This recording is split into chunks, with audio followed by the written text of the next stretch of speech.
Atletiekvereniging Leonidas uit Ljout krijgt langomlet de sprintbaan dat ze als een lange wachtziematten hebben. Om 2 keer daar werd de nieuwe baan uitsteld omdat het gemeentebestuur de plan van de club net zitten zeer. Voor het asfalt komt een nieuwe kunststoflaag en boven dat krijgt de baan er 12 lijnen bij. Daarmee had Leonidas in Kwatten een sprintbaan maar 8 lijnen en voldocht de club om de eerste die er steld werd om wedstrijden te organiseren.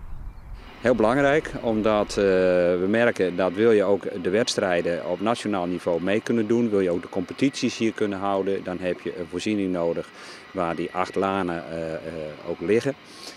Het kan ook met 6, maar dan ben je toch eigenlijk een beetje tweede rangs, laat ik het maar zo omschrijven.